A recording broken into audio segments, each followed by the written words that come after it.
మిత్రులారా, ఈ జంట నగరాలలో దాదాపుగా ఒక 20-25 సంవత్సరాలు కనీసం పీజేఆర్ శకం నడిచింది.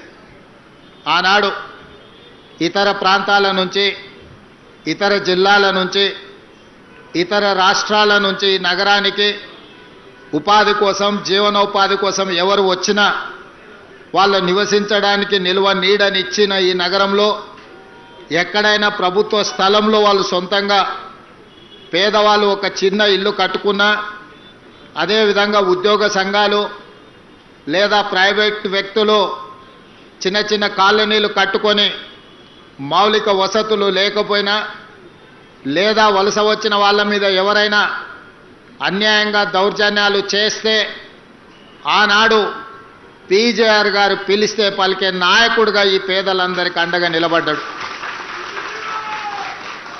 ఎప్పుడైనా, ఏ రాత్రి అయినా, ఏ పగలైనా పేదవాడికి కష్టం వచ్చిందంటే పలికే నాయకుడిగా, పిలిస్తే పలికే నాయకుడిగా పి జనార్దన్ రెడ్డి గారు ఎనలేని సేవలను అందించారు.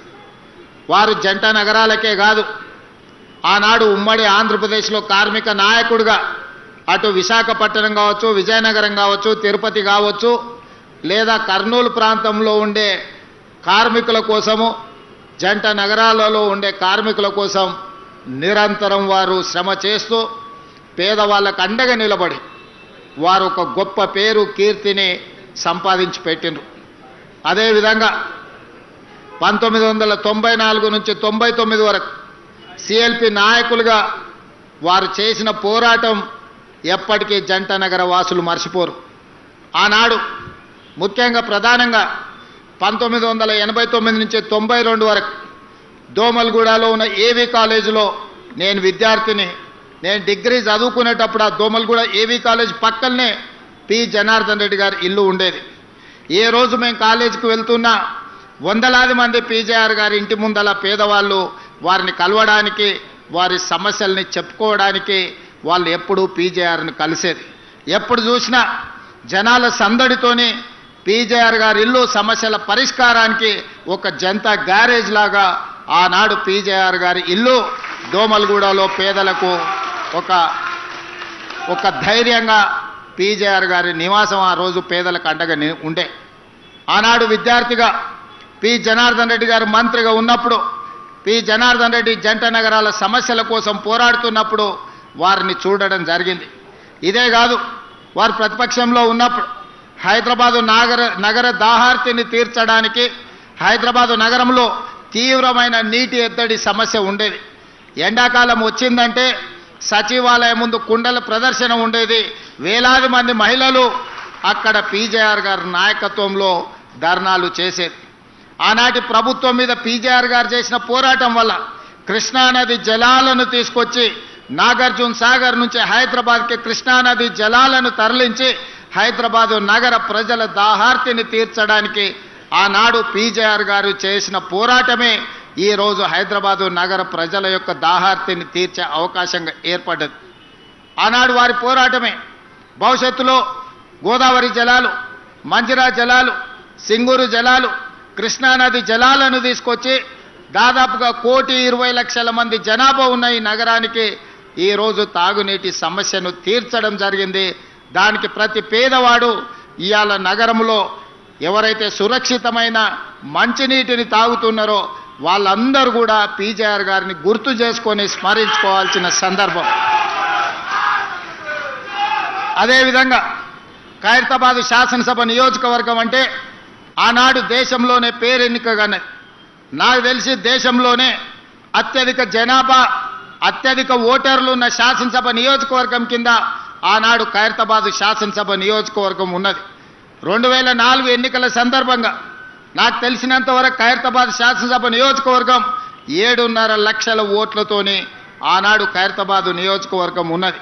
అయితే ఈరోజు హైటెక్ సిటీగా మనం చెప్పుకునే ఈ ప్రాంతం అభివృద్ధి పదం వైపు నడిచి ప్రపంచ దిగ్గజ కంపెనీలకి ఇవాళ వేదికైన ఈ షేర్లింగంపల్లి, గచ్చిబౌలి ప్రాంతం ఆనాడు ఖైరతాబాదు శాసనసభ నియోజకవర్గంలో ఒక భాగమే అన్న సంగతి ఇవాళ మనం అందరం గుర్తు చేసుకోవాల్సిన అవసరం ఉంది.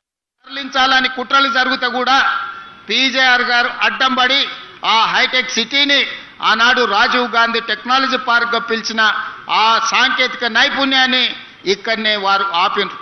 ఆ తర్వాత వచ్చిన ఆంధ్రప్రదేశ్ ముఖ్యమంత్రిగా చంద్రబాబు నాయుడు గారు బాధ్యతలు చేపట్టిన తర్వాత 1998లో రాజీవ్ గాంధీ టెక్నాలజీ పార్కును హైటెక్ సిటీగా మార్చి ఆనాటి ప్రధానమంత్రి అటల్ బిహారీ వాజ్పేయి గారిని పిలిపించి పెద్ద ఎత్తున అక్కడ అభివృద్ధి కార్యక్రమాలు తీసుకొచ్చి ఆనాడు సైబరాబాదు ప్రణాళికలు రచించి చంద్రబాబు నాయుడు గారు ఈ ప్రాంతాన్ని అభివృద్ధిని ఇంకొక స్థాయికి తీసుకెళ్లడానికి వారి కృషి చేసిండ్రు.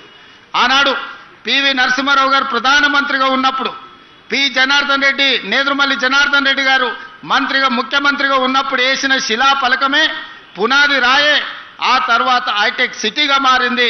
అటల్ బిహారీ వాజ్పేయి చంద్రబాబు నాయుడు గారి నేతృత్వంలో ఈరోజు ఈ ప్రాంతం అంతా విస్తరించింది.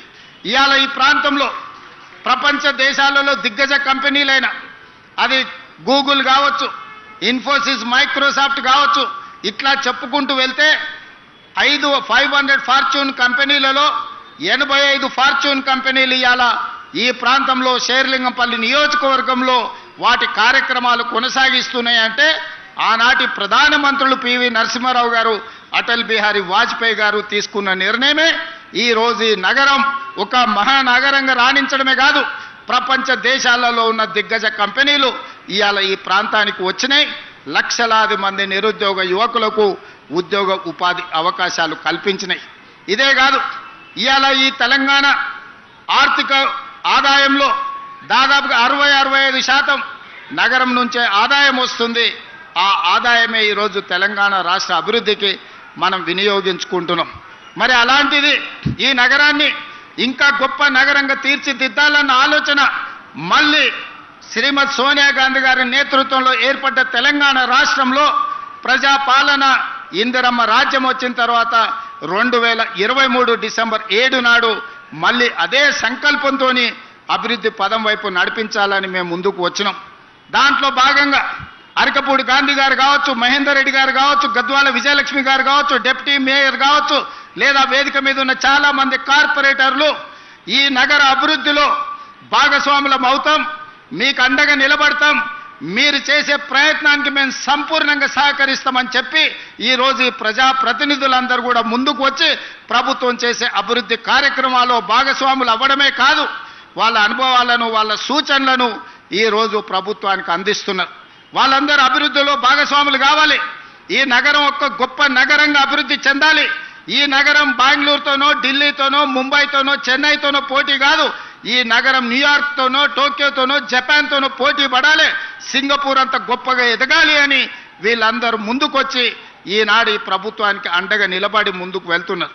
ఎప్పుడైనా మంచి పనులు చేసేటప్పుడు ఇవాళ వీళ్ళే కాదు, ఆనాడు దేవతలు యజ్ఞాలు చేసినప్పుడు కూడా రాక్షసులు వచ్చి ఆ యజ్ఞానికి భంగం కలిగించడానికి ప్రయత్నం చేసిండ్రు. అంత మాత్రాన దేవతలు చేసే యజ్ఞాన్ని ఎక్కడ వాళ్ళ అవంతరాలు కల్పించిన ఆగిపోలేదు. ఈరోజు ఈ నగరాన్ని ఒక మహానగరంగా న్యూయార్క్, టోక్యో లాంటి నగరాలతో పోటీ పడే విధంగా మేము చేసే అభివృద్ధిలో ఎవరు అడ్డుపడ్డా కూడా అడ్డంకులను తొలగించుకుంటాం, అవాంతరాలను అధిగమిస్తాం. ఈ నగరాన్ని గొప్ప నగరంగా తీర్చిదిద్దడానికి ప్రణాళికలు తీసుకొని తెలంగాణ రైజింగ్ 2047 ప్రణాళికతోని ఈరోజు ముందుకు వెళ్ళాలని మేము నిర్ణయం తీసుకున్నాం. ఇవాళ ఇక్కడున్న ఫ్లోర్ లీడర్ రాజశేఖర రెడ్డి గారు కావచ్చు, మిగతా వాళ్ళందరూ కూడా మన ప్రణాళికల్ని ప్రజలకు తీసుకెళ్ళండి. మీరే ఈ కార్పొరేటర్లు, ఈ జంట నగరాల్లో ఉన్న ఈ శాసనసభ్యులే ప్రజలకు వివరించండి. ఈరోజు ప్రజలకు అభివృద్ధి కావాలి, ప్రజలకు రాజకీయాలతో సంబంధం లేదు. ప్రభుత్వానికి కూడా ఇప్పుడు రాజకీయాలు చేరుకోవాలనుకోవట్లేదు. ఎన్నికలు వచ్చినప్పుడే రాజకీయాలు, ఇప్పుడు అభివృద్ధిని చెయ్యడమే మా బాధ్యతగా భావిస్తున్నాం. అందుకే ఈరోజు ఔటర్ రింగ్ రోడ్డు ఇన్సైడ్ ఏదైతే హైదరాబాదు నగరం ఉందో కోర్ అర్బన్ రీజన్గా ఇవాళ తీర్చిదిద్దాలని, ఔటర్ రింగ్ రోడ్డు నుంచి ఈరోజు రీజనల్ రింగ్ రోడ్డు దాదాపుగా 363 కిలోమీటర్లతోని రీజనల్ రింగ్ రోడ్డుని ఇవాళ RRRను మనం ప్రణాళిక చేసినాం. అక్కడి వరకు సెమీ అర్బన్ రీజన్గా రీజనల్ రింగ్ రోడ్డు అవతల మిగతా తెలంగాణ ప్రాంతాన్ని రూరల్ తెలంగాణగా 3 లేయర్లుగా ఈరోజు తెలంగాణ రాష్ట్రాన్ని విభజించాలనుకున్నాం. రాబోయే 100 రోజుల్లో కోర్ అర్బన్ రీజన్కి సంబంధించిన ప్రణాళికలు సిద్ధమవుతున్నాయి.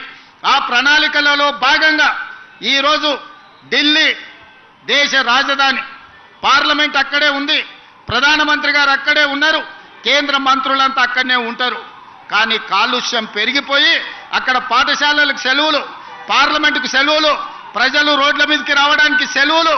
ఈరోజు ఢిల్లీ నగరంలో నివసించలేని పరిస్థితి వచ్చింది. దీనికి ప్రధానమైన కారణం, ఇంత పెద్ద దేశంలో, దేశ రాజధానిలో ప్రజలు నివసించలేని పరిస్థితి వచ్చింది అనంటే ఆనాటి పాలకులు ఢిల్లీ నగరంలో సరైన ప్రణాళికలు రచించకపోవడం వల్ల ఈరోజు విపరీతమైన కాలుష్యం వల్ల ఢిల్లీ నగరంలో నివసించలేని పరిస్థితి. చెన్నైలో వర్షాలు వస్తే లేదా ట్రాఫిక్ సంగతి మీరు చూసారు, చెన్నై వర్షానికి అతలాకుతలం అయిపోతుంది. బెంగళూరు నగరం ఈరోజు ట్రాఫిక్లో చిక్కుకొని ఎయిర్పోర్టుకు పోవాలంటే నగరంలో నుంచి 6 గంటల ముందు బయలుదేరాల్సిన పరిస్థితి వచ్చింది. మరి ఇవాళ మిత్రులారా, జంట నగరాలలో ఉండే యువకులారా, మీరు ఆలోచన చేయండి. మనం ముంబై నుంచి, చెన్నై నుంచి, ఢిల్లీ నుంచి నేర్చుకోవాల్సిన అవసరం ఉన్నదా లేదా? అక్కడ వస్తున్న అవాంతరాలు, ఉపద్రవాన్ని దృష్టిలో పెట్టుకొని మన నగరానికి ప్రణాళికలు సిద్ధం చేసుకోవాల్సిన అవసరం ఉందా లేదా? ఇంకా రాజకీయాల ముసుగులో ప్రభుత్వం చేసే కార్యక్రమాలను అడ్డుకునే వాళ్ళను క్షమించుకుంటూ పోదామా? మీరు ఒక్కసారి ఆలోచన చేయండి. ప్రజలకు తీర్పు ఇచ్చిండ్రు. 5 సంవత్సరాలు ఎవరు పరిపాలన సాగించాలనో ప్రజలు ఆమోదం తెలిపిండ్రు. 5 సంవత్సరాల కోసం ప్రజలు ఎన్నుకున్న ప్రభుత్వాన్ని పని చేయనీయకుండా ప్రతిరోజు కోర్టులో లిటిగేషన్ వేసి పనులు చేస్తున్న వాళ్ళ బీద బురద జల్లి ఈరోజు నగర అభివృద్ధిని అడ్డుకోవాలనే ప్రయత్నం చేస్తున్నారు.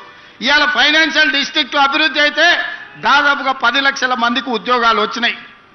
ఈరోజు ఇక్కడనే దుర్గం చెరువు పక్కన నాలెడ్జ్ పార్క్ వస్తే 5 లక్షల మందికి ఉద్యోగాలు వచ్చినాయి. అందుకే ఈరోజు గచ్చిబౌలి స్టేడియం పక్కన ఒక 400 ఎకరాల అభివృద్ధి చేస్తే ఇంకొక 5 లక్షల మందికి ఉద్యోగాలు కల్పించాలి, 1,00,000 కోట్లు పెట్టుబడులు తీసుకురావాలని విదేశీ పర్యటనలు చేసి అమెరికా, జపాన్, సౌత్ కొరియా లాంటి, సింగపూర్ లాంటి దేశాలలో పర్యటన చేసి దాదాపుగా 2,25,000 కోట్ల రూపాయలు పెట్టుబడులను ఆకర్షించి ఇవాళ సంస్థల్ని ప్రారంభించడానికి ప్రయత్నం చేస్తే ఈరోజు పానకంలో పుడకలాక దాన్ని అడ్డుకున్నారు. ఇది తాత్కాలికమే. ఆ భూమి 2002-03లో ఎవరికో ప్రైవేటు వ్యక్తులకు కేటాయిస్తే 2024లో సుప్రీంకోర్టు వరకు వెళ్ళి కొట్లాడి 20 సంవత్సరాల పోరాటం తర్వాత ఆ భూమిని వెనక్కి రాష్ట్ర ప్రభుత్వానికి తీసుకొచ్చినాం. ఈరోజు ఎవరో కొందరు అవాంతరాలు, అడ్డంకులు కల్పించినంత మాత్రాన ప్రభుత్వం వెనక్కి తగ్గదు. చట్టసభలలోనే కాదు, న్యాయస్థానాలలో న్యాయం కోసం కొట్లాడి ఆ స్థలాన్ని మళ్ళీ వెనక్కి తీసుకొచ్చి పెద్ద ఎత్తున ఐటీ కంపెనీలను అక్కడ ప్రారంభించడమే కాదు, లక్షలాది ఉద్యోగాలను కల్పించే ప్రయత్నము మన ప్రభుత్వం చేస్తుంది. ఇదే కాదు, ఇవాళ జంట నగరాలలో ఉన్న కాలుష్యాన్ని మనం తగ్గించుకోవాలి. ఇవాళ కాలుష్యమే యమపాశమై మన ప్రాణాలు తీసుకుంటుంది. ఇవాళ చాలామంది మీరు చూస్తున్నారు నగరంలో కాలుష్యం ఎట్లా పెరుక్కుంటూ పోతుందో. అందుకే నాలాల అడ్డంకులు తొలగిస్తున్నాం, చెరువుల కబ్జాలకు విముక్తి కలిగిస్తున్నాం, రోడ్ల వెడల్పు కార్యక్రమాలు చేస్తున్నాం, ఫ్లైఓవర్ బ్రిడ్జ్లు కడుతున్నాం, అండర్ పాసులు కడుతున్నాం. ఈరోజు ఎక్కడ ఏమి కావాలన్నా రాబోయే 100 సంవత్సరాలకు ఈ నగరం ఏ విధంగా ప్రజలకు ఉండాలో ఈరోజు బ్రహ్మాండమైన ప్రణాళికలతో ముందుకు వస్తున్నాం. మా మిత్రులు పొన్నం ప్రభాకర్ గారికి నేను ఆదేశాలు ఇచ్చిన, నగరంలో ఆర్టీసీ బస్సులు, డీజిల్ బస్సులు ఎక్కువ కాలుష్యాన్ని వెదజల్లుతున్నాయి. ఈ నగరంలో 3,000 ఆర్టీసీ బస్సులు తిరుగుతున్నాయి. ఈ డీజిల్ 3,000 ఆర్టీసీ బస్సులను ఔటర్ రింగ్ రోడ్డు లోపల వద్దు, బయటికి జిల్లాలకు తరలించండి. ఈ నగరంలో మొత్తం 3,000 ఎలక్ట్రిక్ వెహికల్స్, ఎలక్ట్రిక్ ఆర్టీసీ బస్సులను మీకు ఇస్తామని చెప్పి కేంద్ర ప్రభుత్వంతో మాట్లాడి రాబోయే సంవత్సరం లోపల నగరంలో మొత్తం డీజిల్ బస్సులను నగరం అవతలికి తరలించడమే కాదు, 3,000 ఎలక్ట్రిక్ బస్సులను నగరానికి అందించి కాలుష్యాన్ని తగ్గించే ప్రయత్నం చేస్తాం. ఇదే కాదు, ఈరోజు ఆటోలలో కూడా డీజిల్తో పాటు కిరోసిన్ లేకపోతే పెట్రోల్తో నడుపుతున్నారు. ఇవి కూడా కాలుష్యం పెంచుతున్నాయి. అందుకే నగరంలో ఆటోల కొనుగోలుని గత ప్రభుత్వం నిషేధించింది. కానీ నేను వచ్చిన తర్వాత నిషేధాన్ని సడలించి ఎలక్ట్రిక్ ఆటోలు కొనుక్కున్నా, లేకపోతే మన సిఎన్జి ఆటోలను కొనుక్కున్నా, మళ్ళా ఆటో కార్మికులకు కొత్త ఆటోలు కొనుక్కోవడానికి ఈరోజు అనుమతిస్తున్నాం. ఇవాళ ఆటో కార్మికులకు నేను విజ్ఞప్తి చేస్తున్నా, మీ డీజిల్ ఆటోలను తీసేయండి, ఎలక్ట్రిక్ ఈవీ ఆటోలు కొనుక్కోండి. ప్రభుత్వం వైపు నుంచి కూడా మీకు సహకారం అందించే బాధ్యత తీసుకోవటం.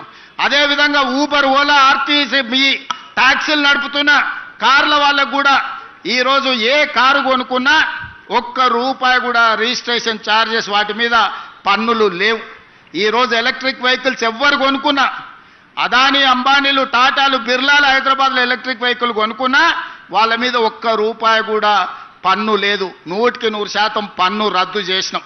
ఎందుకు అంటే ఈరోజు కిరాయికి నడిచే ఊలా, ఊబరే కాదు, పెద్ద పెద్ద బిర్లాలు, టాటాలు కూడా ఈరోజు ఈ నగర కాలుష్యాన్ని తగ్గించాలంటే పెట్రోల్, డీజిల్ కార్లు కొనొద్దు అని ఈరోజు ఈవీ వెహికల్స్కి ట్యాక్స్ ఫ్రీ చేసినాం. దేశంలో ఎక్కడ లేదు ఈ విధానం. అందుకే ఈరోజు నగరంలో కొనుక్కునే ప్రతి వెహికల్ ఈవీ వెహికల్ కొనుక్కోండి, మీకు ₹1 కూడా పన్ను పడదు. డైరెక్ట్ కారు కొనుక్కొని రిజిస్ట్రేషన్ చేసుకుంటే సరిపోతే మిగతా ఏ పన్నులు కట్టాల్సిన అవసరం లేదు.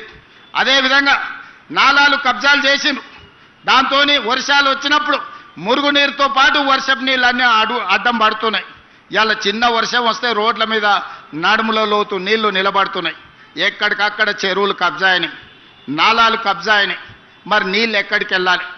నీళ్లు ఉండాల్సిన ప్రదేశంలో మనం అపార్ట్మెంట్స్ కట్టుకుంటే మనం ఉండాల్సిన ప్రాంతాన్ని నీళ్లు ఆక్రమించుకుంటున్నాయి. నీళ్లు రోడ్ల మీదకి రాలే. నీళ్లు ఉండాల్సిన చెరువులను, కుంటలను, నాలాలను మనం కబ్జా పెట్టుకుంటే ఆ నీళ్లు ఎక్కడికి పోవాలనో తెలవక నగర రోడ్ల మీదకి నీళ్లు వస్తున్నాయి. అందుకే ఈరోజు హైడ్రా ద్వారా అన్యాయంగా ఆక్రమించుకొని ఈ చెరువులలో కడితే వాటిని తొలగించే ప్రయత్నం చేస్తున్నాం.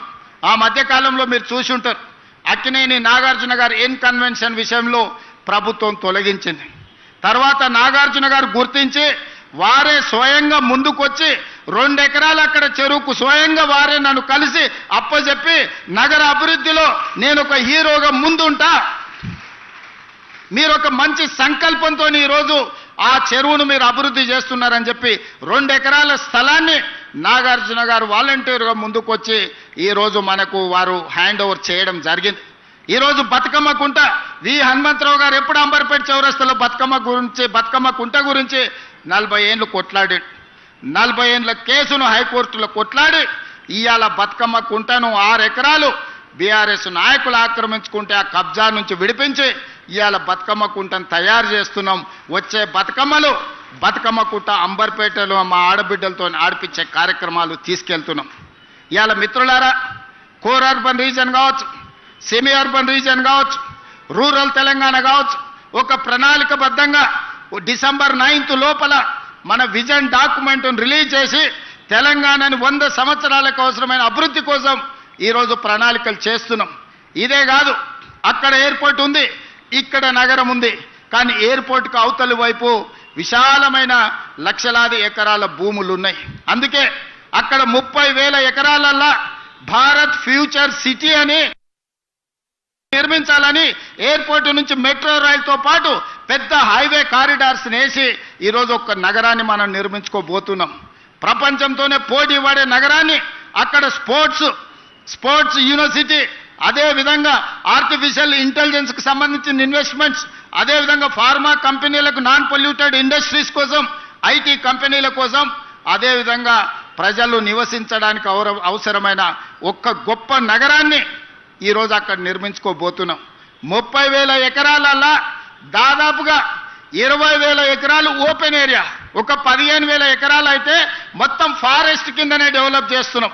ఎందుకంటే ఈరోజు కాలుష్యం లేని నగరాన్ని నిర్మించాలి, నెట్ జీరో సిటీని నిర్మించాలని 30,000 ఎకరాలల్లా దాదాపుగా 15,000 ఎకరాలను పార్కుల కిందనే వదిలేస్తున్నాం.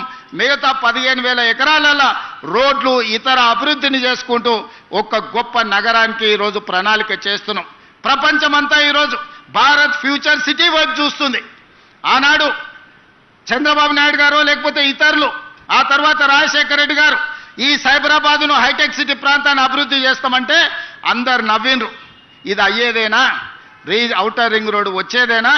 అంతర్జాతీయ ఎయిర్పోర్టు పూర్తి అయ్యేదేనా అని. కానీ ఇవాళ మిత్రులారా, మీ కల్లారా చూస్తున్నారు ఈ అభివృద్ధిని. ఔటర్ రింగ్ రోడ్డును చూశారు, అంతర్జాతీయ ఎయిర్పోర్టును చూశారు, హైటెక్ సిటీని చూశారు, గచ్చిబౌలి చౌరస్తాను చూశారు. ఒకనాడు ఈ ప్రాంతానికి రావాలంటే 6 తర్వాత ఊరికి పోయినట్టు ఉండేది. ఇవాళ నగరమే ఇక్కడ ఉన్నది, అక్కడున్న నగరం నిద్రపోతుంది 9 తర్వాత. ఇక్కడ 24 గంటలు ఉద్యోగ ఉపాధి అవకాశాలతోని తలతల మెరుస్తుంది. ఈ ప్రాంతం కలకలలాడుతుంది. ఈ ప్రాంతం నుంచే ఈరోజు రాష్ట్రానికి అత్యధికంగా పన్నులు వసూలవుతున్నాయి. ఈ ప్రాంతాన్ని అభివృద్ధి చేయడం మా బాధ్యత.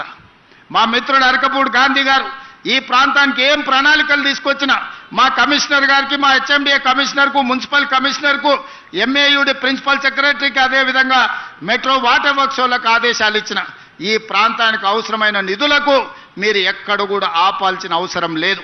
ఎందుకంటే ఒకనాటి ఖైరతాబాదు 7 అసెంబ్లీలు అయింది.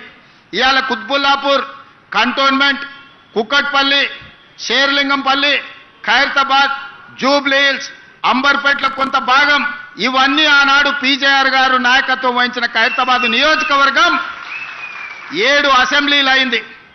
ఇవాళ షేర్లింగం అది 2009లో. మరి 2009కి 2029కి ఒకే రకమైన పోలిక ఉంది. ఆనాడు పీజేఆర్ గారు నాయకత్వం వహించిన ఖైరతాబాద్ 7 అసెంబ్లీలు అయి 7 మందిని ఎమ్మెల్యేలు చేసింది. ఈరోజు మా మిత్రుడు అరకపూడి గాంధీ నాయకత్వం వహించే షేర్లింగంపల్లి కనీసం 4 అసెంబ్లీలు అవుతుంది 29లో. నియోజకవర్గాల పునర్విభజన జరగబోతుంది. నియోజకవర్గాల పునర్విభజన 2029లో జరగబోతుంది. 2009లో ఏ విధంగా అయితే 6-7 మంది కొత్త ఎమ్మెల్యేలను అందించడానికి ఖైరతాబాద్ ఉపయోగపడ్డదో రేపు ఈ షేర్లింగంపల్లి నియోజకవర్గం కూడా ఈరోజు మిత్రుడు అరకపూడి గాంధీ చేస్తున్న అభివృద్ధి మళ్ళా 4-5 ఎమ్మెల్యేలను కొత్తలను తయారు చేయడానికి ఉపయోగపడుతుంది. తప్పకుండా ఈ ప్రాంతాన్ని అభివృద్ధి చేస్తాం. ఆనాడు అన్ని సీట్లను అరకపూడి గాంధీ గెలిపించే బాధ్యత ఆయనదే. ఎందుకంటే ఆయన అడిగిన అన్ని నిధులు ఈరోజు మేము ఇస్తున్నాం. ఈరోజు పీజేఆర్ గారు పేరు పెట్టడానికి కారణం ఉంది. ఆ హైటెక్ సిటీ రావడానికి పీజేఆర్ కారణం. ఈ ప్రాంతం అభివృద్ధి చెందడానికి పీజేఆర్ గారు కారణం. ఈ ప్రాంతంలో లక్షలాది మంది ఇతర ప్రాంతాల నుంచి వచ్చిన వాళ్ళకు ఒక నమ్మకం కలిగించింది పీజేఆర్. అందుకే వారి పేరు పెట్టడం సముచితం అని చెప్పి ఒక గొప్ప నాయకుడిని స్ఫూర్తిగా తీసుకొని ఇవాళ ఈ మన ఫ్లైఓవర్కి పేరు పెట్టుకున్నాం. రేపు పొద్దుగాల షేర్లింగంపల్లిలో జరిగే అభివృద్ధి రాష్ట్రానికి ఆదర్శంగా ఉండాలి. వేదిక మీద ఉన్న మా చాలా మంది నాయకులు ఉన్నారు, యువమిత్రులు ఉన్నారు, ఎమ్మెల్యేలు అవుదామని వాళ్ళందరూ ఆలోచన చేస్తున్నారు. మరి మీ అందరికీ అవకాశాలు రావాలంటే మీరు అరకపూడి గాంధీతో పాటు ఈ అభివృద్ధిలో ఈ వేగాన్ని ముందుకు తీసుకెళ్ళడానికి మీరందరూ కలిసి పనిచేయాలి. చిన్న చిన్న విషయాలు ఎక్కడైనా ఉంటాయి. కుటుంబంలో కూడా కొన్ని భిన్నాభిప్రాయాలు ఉంటాయి. భిన్నాభిప్రాయాలు భేదాభిప్రాయాలు కాదు. మీ అందరినీ కాపాడుకునే బాధ్యత మిత్రుడు శ్రీధర్ బాబు గారిది. ఎందుకంటే వారికి చతురత తెలుసు, రాజకీయ వ్యూహం తెలుసు. పివి నరసింహారావు గారు ప్రాతినిధ్యం వహించిన మంతనికి వారు ఎమ్మెల్యే. మొదట పివి నరసింహారావు గారు, ఆ తర్వాత శ్రీపాదరావు గారు, ఆ తర్వాత శ్రీధర్ బాబు గారు మంతని నుంచి రాష్ట్రానికి దేశానికి సేవలు అందించారు. మరి వారి నుంచి వారు ఎంతైనా నేర్చుకొని ఉంటారు కదా. అందుకే రంగారెడ్డి జిల్లాకు వారిని ఇన్ఛార్జ్ మంత్రిగా ఈరోజు నియమించినాం. షేర్లింగంపల్లిలో ఏ సమస్య ఉన్నా మీరు వారి దగ్గరికి వెళ్ళి కూర్చోండి, వారి పరిష్కరిస్తారు. ఈ ప్రాంత అభివృద్ధి నిధుల కోసం ఏమున్నా వారు ఎండార్స్ చేసిందంటే 1 నిమిషం ఆపకుండా మంజూరు చేసే బాధ్యత నాది. అందుకే మిత్రులారా, మీరందరూ అభివృద్ధిలో భాగస్వాములు కాండి. మీ రాజకీయ భవిష్యత్తుకు నాది పూచి. ఎవరికైనా ఏదైనా చెబితే 100% అమలు చేసే వరకు గుర్తు పెట్టుకొని దాన్ని అమలు చేసే బాధ్యత నాది. ఎందుకు అంటే ఆనాడు కొడంగల్లో ఓడిపోయి హైదరాబాద్కు వచ్చినప్పుడు మల్కాజ్గిరి పార్లమెంట్లో దేశానికి పెద్ద పార్లమెంట్ అయిన మల్కాజ్గిరి నుంచి నన్ను గెలిపించి పార్లమెంటుకు పంపించారు. ఆ పార్లమెంట్ సభ్యత్వమే పిసిసి అధ్యక్షుని చేసింది. ఆ పిసిసి అధ్యక్ష పదవే ఈరోజు తెలంగాణ రాష్ట్రానికి ముఖ్యమంత్రిని చేసింది. కాబట్టి నగర అభివృద్ధిలో ఎంత చేసినా కూడా తక్కువనే. ఈ నగర అభివృద్ధి కోసం సంపూర్ణంగా సహకరించి నగర అభివృద్ధి మీద నాకు సంపూర్ణమైన అవగాహన ఉంది. ఎందుకంటే 45 సంవత్సరాల నుంచి ఈ నగరంలోనే పెరిగిన నేను. చాలామంది అనుకుంటున్నారు గ్రామీణ ప్రాంతం నుంచి వచ్చాను. గ్రామీణ ప్రాంతం నుంచి వచ్చినా కానీ నేను కూడా మీలాక నగరానికి వచ్చిన. నేను ఇక్కడ డిగ్రీ చదువుకున్నా, ఇక్కడనే వ్యాపారం చేసిన, ఇక్కడి నుంచే రాజకీయానికి మళ్ళీ గ్రామానికి వెళ్ళిన. ఈరోజు నాకు గ్రామం ఎట్లుంటుందో తెలుసు, పట్టణం ఎట్లుంటుందో తెలుసు, పెద్ద నగరం ఎట్లుంటుందో తెలుసు. వీటన్నిటిని ప్రణాళికబద్ధంగా ప్రపంచంతో పోటీ పడే విధంగా మన రాష్ట్రాన్ని అభివృద్ధి చేయాలనుకుంటున్నాం. మనం ఎవ్వరికీ పోటీ కాదు, మనం ప్రపంచంతోనే పోటీ పడదాం. ఆనాడు జైపాల్ రెడ్డి గారు మెట్రో ఇచ్చిండ్రు మనకు. ఈరోజు నగరంలో ఉన్న మెట్రో ఆనాడు జైపాల్ రెడ్డి గారు మనకిచ్చింది, మన్మోహన్ సింగ్ గారు ఉన్నప్పుడు ఇచ్చింది. మరి పివి నరసింహారావు గారు ఉన్నప్పుడు హైటెక్ సిటీ వచ్చింది, మన్మోహన్ సింగ్ గారు ఉన్నప్పుడు మెట్రో వచ్చింది, ఇందిరాగాంధీ గారు ఉన్నప్పుడు బిహెచ్ఎల్ వచ్చింది, మిదాని వచ్చింది, బీడీఎల్ వచ్చింది, ఐడిఎల్ వచ్చింది, ఇట్లా ఈసీఐఎల్ వచ్చింది.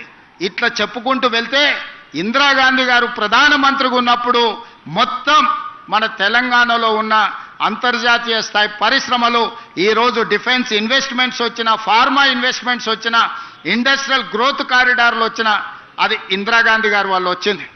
ఈరోజు ఐటీ కంపెనీలు వచ్చినాయంటే పివి నరసింహారావు గారు వల్ల వచ్చింది. ఈరోజు మనకు మెట్రో లాంటి అంతర్జాతీయ ఔటర్ రింగ్ రోడ్ కానీ, అంతర్జాతీయ ఎయిర్పోర్ట్ కానీ మరి మన్మోహన్ సింగ్ గారు వల్ల వచ్చింది. నేను మా బీజేపీ మిత్రులను అడుగుతున్న కిషన్ రెడ్డి గారిని, మోడీ ఏమిచ్చిండు కిషన్ రెడ్డి గారు? మీరు ఈ రాష్ట్రానికి నగరానికి ఏం తెచ్చిండ్రు? నేను విమర్శ చేస్తలేను, ఒక్కసారి గుండె మీద చేయబెట్టుకొని ఆలోచన చేయాలి. మెదక్ ఎంపీ మీరే, చేవెళ్ళ ఎంపీ మీరే, సికింద్రాబాద్ ఎంపీ మీరే, మల్కాజ్గిరి ఎంపీ మీరే, నిజామాబాద్ ఎంపీ మీరే, కరీంనగర్ ఎంపీ మీరే, ఆదిలాబాద్ ఎంపీ మీరే. తెలంగాణలో సగం ఎంపీలను మీకే ఈ ప్రజలు ఇచ్చిండ్రు. మరి తెలంగాణ ప్రజలు మీకు 8 మంది ఎమ్మెల్యేలను 8 మంది ఎంపీలను ఇచ్చిండ్రు. మోడీ నుంచి మీరు తెచ్చింది ఒక్కటి చూపించండి. నికరంగా మోడీ గారి నుంచి మేము ఇది తెచ్చినామని కిషన్ రెడ్డి గారు మీరు ఒక్క మాట చెప్పండి, గుండెల మీద చేసుకొని. ఇవాళ మేము చేస్తున్న ప్రయత్నాలకు సహకరించక ఇవాళ ప్రతిపక్షం ఉన్న బెంగళూరుకు మోడీ గారు మెట్రో ఇచ్చారు, ప్రతిపక్షం ఉన్న డిఎంకేకు చెన్నైకి మెట్రో ఇచ్చిండు, ఆంధ్రప్రదేశ్కు మెట్రో ఇచ్చిండు, గుజరాత్కి బుల్లెట్ ట్రైన్ ఇచ్చిండు, 2 లక్షల కోట్లు ఇచ్చిండు, గుజరాత్కు సబర్మతి రివర్ ఫ్రంట్ ఇచ్చిండు, ఢిల్లీకి యమునా రివర్ ఫ్రంట్ ఇచ్చిండు, ఉత్తరప్రదేశ్కు గంగా నది రివర్ ఫ్రంట్ ఇచ్చిండు.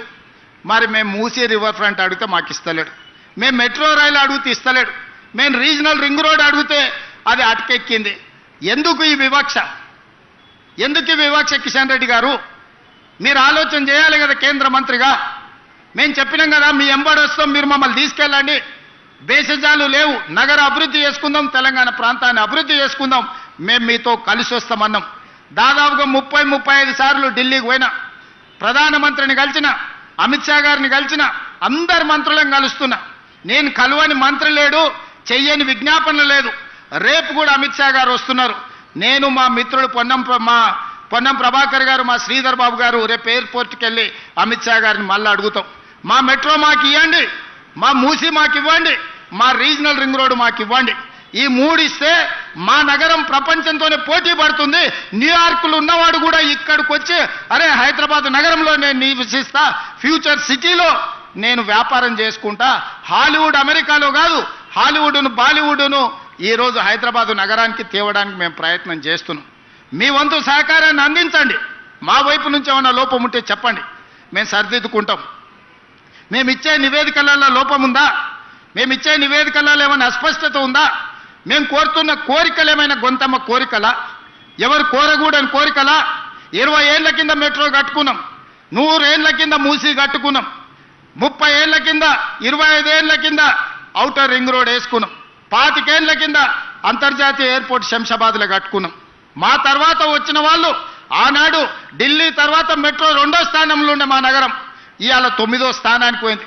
చిన్న ఊర్లు కూడా మెట్రో కట్టుకొని మనకంటే ముందర పోయినాయి. ఇవన్నీ కిషన్ రెడ్డి గారు కేంద్ర మంత్రిగా మీకు కనిపించడం లేదా? మేము చెబుతుంటే మీకు వినిపించడం లేదా?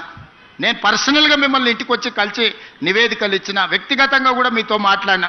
మనం సాధించుకుందాం, మనం రాజకీయాలు పక్కన పెడదాం, ఆఖరి సంవత్సరం రాజకీయాలు చేసుకుందాం, ఈ 3-4 సంవత్సరాలు అభివృద్ధి చేసుకుందాం అని కిషన్ రెడ్డి గారికి స్వయంగా వాళ్ళ ఇంటికి ఢిల్లీలో వెళ్ళి నేనే కలిసి విజ్ఞప్తి చేసిన. ఇంతకంటే ఏం చేయాలనో చెప్పండి మిత్రులారా. మిత్రులుగా మీరు ఆలోచన చేయండి. నగరాన్ని అభివృద్ధి చేయాలనుకుంటున్న మీరు నిశ్చితంగా గమనించండి. ఎవరు రాజకీయాలు చేస్తున్నారు, ఎవరు కుట్రలు చేస్తున్నారు, ఎవరు అభివృద్ధిని అడ్డుకుంటున్నారు, ఎవరు అభివృద్ధి కోసం అహర్నిశలు తాపత్రయపడుతున్నారు, ముందుకు నడిపించాలనే ప్రయత్నం చేస్తున్నారు చూడండి. మా ప్రభుత్వంలో కూడా మీరు ఏదైనా గమనిస్తే నగర అభివృద్ధికి ఇంకా మేము చేయాల్సింది ఏదైనా ఉంటే మాకు సూచన చేయండి. మేము ఎప్పుడు నిత్యం ప్రజలలోనే ఉన్నాం. ఈ ఫ్లైఓవర్ని పూర్తి చేయాలి, తక్షణమే ఈ ప్రాంతం ట్రాఫిక్ను పరిష్కరించాలనుకున్నాం. ఈరోజు ఫైనాన్షియల్ డిస్ట్రిక్ట్ చౌరస్తాలో ఈరోజు ట్రాఫిక్ జామ్ అవుతున్నది. అక్కడ మొత్తం ఫ్లైఓవర్లు కట్టి నియోపోలిస్ వరకు మొత్తం రోడ్లు వేయాలని ఈరోజు ప్రణాళికలు చేసినాం. ఈ ఆర్థిక విప్లవాన్ని తీసుకొచ్చింది మన్మోహన్ సింగ్ గారు. అందుకే ఆ ఫైనాన్షియల్ డిస్ట్రిక్ట్ చౌరస్తాలో పెద్ద ఎత్తున మన్మోహన్ సింగ్ గారి జ్ఞాపకార్థం పెద్ద స్టాచ్యూను వారి మెమరీని ఈరోజు వారి జ్ఞాపకార్థంగా మనం కట్టుకోవాలనుకుంటున్నాం. అదేవిధంగా మిత్రుడు గాంధీ పీజేఆర్ గారి విగ్రహాన్ని కూడా ఈ ప్రాంతంలో పెట్టాలన్నాడు. మీరు సరైన ప్రాంతాన్ని సూచించండి. పీజేఆర్ గారి విగ్రహం పెట్టుకుంటే ఒక స్ఫూర్తి. పీజేఆర్ గారి విగ్రహం చూస్తే నాయకుడు ఎట్లుండాలనో, పేదోళ్ళకి ఎట్లా అండగా నిలబడాలనో పీజేఆర్ గారిని చూస్తే ఒక స్ఫూర్తినిస్తుంది. నగరంలో పేదలకు ఒక విశ్వాసం వస్తుంది. అట్లాంటి పీజేఆర్ గారి విగ్రహం పెట్టడం అంటే మాకందరికీ సంతోషకరం. అరకపూడి గాంధీ గారు అడిగినట్టు తప్పకుండా ఈ ప్రాంతంలో పీజేఆర్ గారి విగ్రహం ఆల్రెడీ ఫైనాన్షియల్ డిస్ట్రిక్ట్ చౌరస్తాలో పెద్ద ఎత్తున మన్మోహన్ సింగ్ గారి విగ్రహావిష్కరణ ఇవన్నీ ఏర్పాట్లు చేస్తున్నాం. అదేవిధంగా పీజేఆర్ గారి విగ్రహాన్ని కూడా పెట్టడానికి ప్రభుత్వం ప్రణాళికలు సిద్ధం చేసుకుంటుంది. మున్సిపల్ కమిషనర్ గారికి, మేయర్ గారికి నేను సూచన చేస్తున్నా, తక్షణమే స్థలాన్ని సూచనలు తీసుకోండి, స్థలాన్ని మీరు గుర్తించండి, అక్కడ పీజేఆర్ గారి విగ్రహాన్ని పెట్టి ముందుకు వెళ్దాం. ఈ కార్యక్రమంలో పాల్గొని అభివృద్ధిలో భాగస్వాములు కావాల్సిందిగా మీ అందరికీ విజ్ఞప్తి చేస్తూ మన నగరాన్ని గొప్పగా అభివృద్ధి చేసుకుందాం. 3 సంవత్సరాలు రాజకీయాలు పక్కన పెడదాం. 2028 వరకు రాజకీయాల చర్చ వద్దు. 28 తర్వాత ఎన్నికలు ఉంటాయి. ఆఖరి సంవత్సరం ఎన్నికలు, రాజకీయాల గురించి మాట్లాడుకుందాం. ఇప్పుడు అభివృద్ధి కోసం మనందరం కలిసికట్టుగా కృషి చేద్దాం. అందరినీ కలిసి రావాల్సిందిగా విజ్ఞప్తి చేస్తూ వేదిక మీద అభివృద్ధిలో భాగస్వాములు అయ్యి వేదిక మీద వచ్చి సహకరించిన కార్పొరేటర్ మిత్రులకు, ఎమ్మెల్యేలకు, ఎమ్మెల్సీలకు అందరికీ మనస్ఫూర్తిగా ధన్యవాదాలు తెలియజేస్తూ మీ అందరి దగ్గర సెలవు తీసుకుంటున్న మిత్రులారా.